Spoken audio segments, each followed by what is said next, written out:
ঘর খাবার না থাকলে আমি কারোর কাছে কইয়াম এই জায়গা নাই, আমি এক আল্লাহর কাছে কই। তখন আল্লাহ যা দে তাই খাই, একবার খাইলে আরেকবার খাওয়া মিলে না। আমার দান সাহায্য করলে আমি একটু শেষ বয়সে একটু ভালো চলে, কমার আড্ডি দেখা হয়ে গেছে।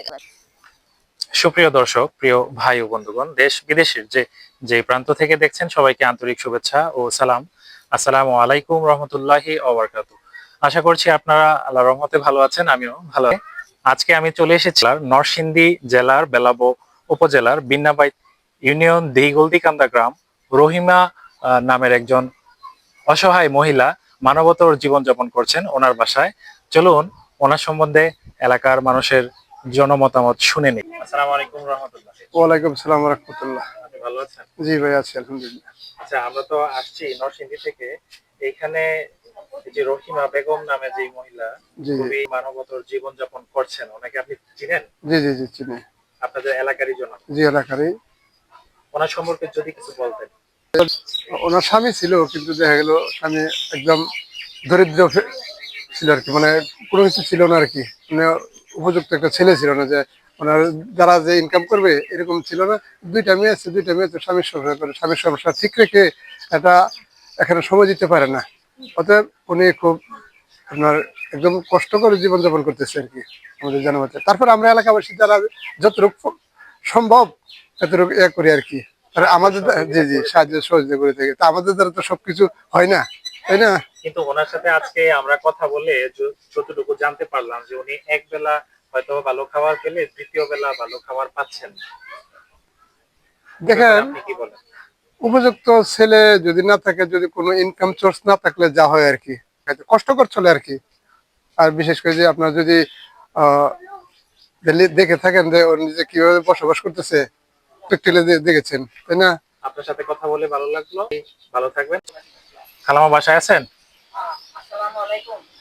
ওয়ালাইকুম আসসালাম রহমতুল্লাহ। আপনি ভালো আছেন? বসেন। আপনার শারীরিক অবস্থা কেমন? খালামা, আপনার ছেলে মেয়ে আছে? ছেলে নাই। হাজবেন্ডও নেই? না। আপনি কত বছর যাবত এইভাবে একা বাস করতেছেন? 20 বছর। 20 বছর যাবত আপনার খরচপত্র কে দিয়ে থাকে? ঈদের সময় যে মানুষে দেয় অতটুকুই, পরে আমি বন্ধুতে শাক মাক উড়াইয়া বিক্রি করি, আর মানুষের কাছ থেকে ভাত তরকারি আইনা খাই, একবার খাইলে আরেকবার খাওয়া মিলে না। আপনি কি বয়স্ক ভাতা পান?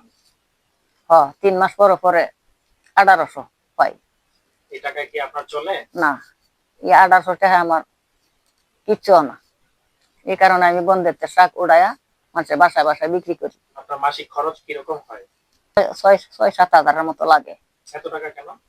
অত টাকা এই যে বড়ি লাগে, ওষুধপত্র কিনন লাগে, এই যে আটা কিনন লাগে, চিনি কিনন লাগে, লজেস কিনন লাগে, দিন 20 টাকার লজেস লাগে আমার। তখন তুই আপনার গলার স্বর পরিবর্তন হয়ে যাচ্ছে, এই জন্য লজেন্স খেয়ে গলার স্বরকে আপনি ঠিক রাখেন। এলাকার জনগণের কাছে আপনার কি চাওয়া?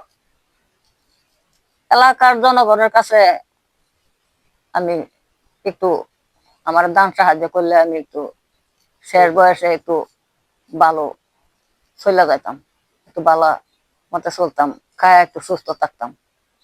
আমার তো মনে সময় যায় যে আমি খারে থাকতে পারি না, আমার কেউ কাছে কোয়ারও জায়গা নাই। ঘর খাবার না থাকলে আমি কারোর কাছে কইয়াম এই জায়গা নাই, আমি এক আল্লাহর কাছে কই।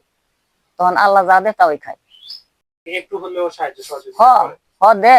এই চাই আমার লজের টাকা নাই, কেউ 10 টাকা দেয়, কেউ 20 টাকা দেয়, কেউ 50 টাকা দেয়, তখন এটি আমি কিনা খাই।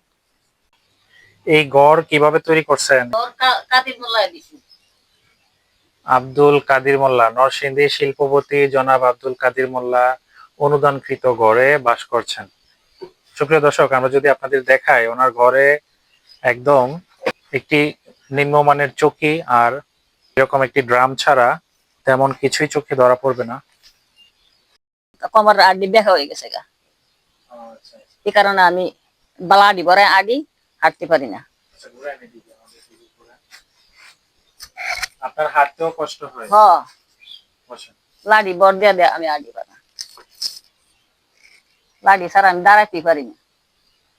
আমাদের এই ভিডিওর মাধ্যমে যদি দেশের কোনো মানুষ থাকে অনুদান দিতে বা আপনাকে সাহায্য সহযোগিতা করতে চায় তাহলে কিভাবে দিবে আপনাকে?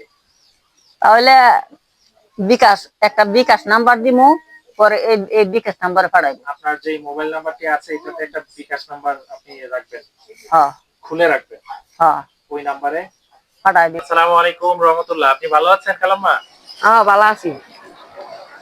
এই যে এইখানে আমরা আজকে আসলাম এবং দেখলাম যে রহিমা বেগম নামে যে বয়োবৃদ্ধ মহিলাটি, উনি আপনার কি লাগেন? শাশুড়ি লাগে শাস্তল। চাচা তো শাশুড়ি। হ্যাঁ। আপনার বয়স কত হবে? আপনার বয়স কত? আমার বয়স 60-65। আর ওনার বয়স আনুমানিক কত হবে? আমরা সমানই ওইলে কি বেটি তো এটা অসল। আমরা তো সাইজ তো ভালো আছে, বেটি তো অসল আর তুই পার না। এরপরে লাড়ি লয়ে বেটি মাগেজি টাকা এক পুত নাই খেত নাই কিচ্ছু নাই বেটি বেটি গরু কে বলছেন? মাগা খা মানুষের কাছ থেকে চাই। খুঁজে জানে তো এইভাবে কি খাওয়া যায়? একটা মানুষের জীবন কিভাবে চলে? এটি তো মেঘে গাদলায় বেটি আঁটে, মেঘে গাদলায় বেটি একটা একটা না খাওয়াত আছে। আপনারা কি ওনাদেরকে কোনো সাহায্য সহযোগিতা করেন মাঝে মধ্যে? আমরা কইতে করুম, আমরা তো অবস্থা হইতো তো এরপরে যদি হমলে থাকে যদি কিছুটা দিই ওরা আমরা তো নই দিতাম পারি না আমরা। ও তেমবে তো বাস না মহব্বত লাগে বেটি লাইতে নিয়ে মাইছে থেকে বার টোয়া আনে। ওনাকে যতটুকু দেখলাম কোমর মেরুদণ্ড বাঁকা হয়ে গেছে। হ্যাঁ ঠিক আছে, ওনার ওষুধ খেতে হয়, কথা কি সত্যি? সত্যি মিশা কথা নাই তা। আচ্ছা, আমাদের এই ভিডিও দেখার পরে দেশের এবং বিদেশের বিভিন্ন মানুষ, অনেকের মন আছে অনেক নরম, অনেকের আছে অনেক টাকা আছে, কাকে দিবে এই ধরনের গরিব মানুষ খোঁজে, দেওয়ার মতো পাচ্ছে না।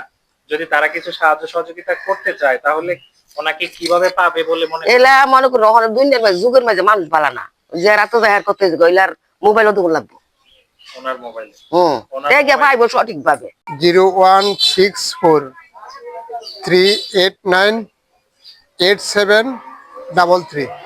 এটা ওনার ব্যক্তিগত জি জি নাম্বার? ওনার ব্যক্তিগত নাম্বার। ওনার কোনো ছেলে না থাকার কারণে আপনি প্রতিবেশী হিসাবে বলে দিলেন। জি জি জি জি সবার প্রতি আপনি দৃষ্টি আকর্ষণ করে কিছু বলেন।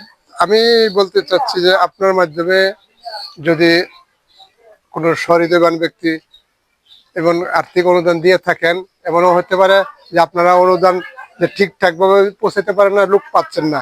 এমন যদি হৃদয়বান ব্যক্তি থাকেন তো আমি যে নাম্বারটা দিয়েছি ওই নাম্বারে যোগাযোগ করবেন, ইনশাল্লাহ ওই বৃদ্ধ মহিলাটা সঠিকভাবে ত্রাণ পেয়ে যাবে অথবা অর্থ পেয়ে যাবে।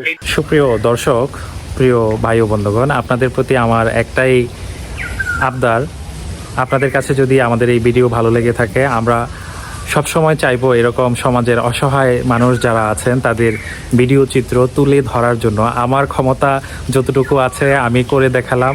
এখন এমনও লোক আছেন হাজার কোটি টাকার মালিক, এমনও অনেক অর্থবান বিত্তবান মানুষ আছেন যারা প্রতি মাসে অনেক টাকা দান সদকা করে থাকেন, যারা গাড়ির পিছনে পিছনে দৌড়ালেই 500 টাকা দিয়ে দেন। হ্যাঁ, এরকম অনেক মানুষ আছে। সহায় মানুষদের যদি খুঁজে খুঁজে দান করা যায় তাহলে তারা খেয়ে চলে ফিরে বেঁচে থাকাটা তাদের জন্য হয়তোবা সম্ভব, নতুবা তারা একবেলা খাবার পাবে তো দ্বিতীয় বেলা খাবার না পেয়ে অনাহারেই তাদের জীবনযাপন করতে হচ্ছে। সুপ্রিয় দর্শক, আমরা প্রায় সময়ই আমাদের দান সদকা আমাদের এলাকার আশেপাশের দরিদ্র জনগণদের দিয়ে থাকি। আমার প্রশ্ন হচ্ছে, আপনার দানের টাকায় যদি কোনো অসহায়ের এক বেলার রিজিক তৈরি হয় তাহলে কেমন হয়? ভিডিওটি ভালো লেগে থাকলে লাইক, কমেন্ট এবং শেয়ার, আর অবশ্যই সাবস্ক্রাইব করতে ভুলবেন না। দেখা হবে পরবর্তী কোনো ভিডিওতে। সেই পর্যন্ত ভালো থাকবেন, সুস্থ থাকবেন। আল্লাহ হাফেজ।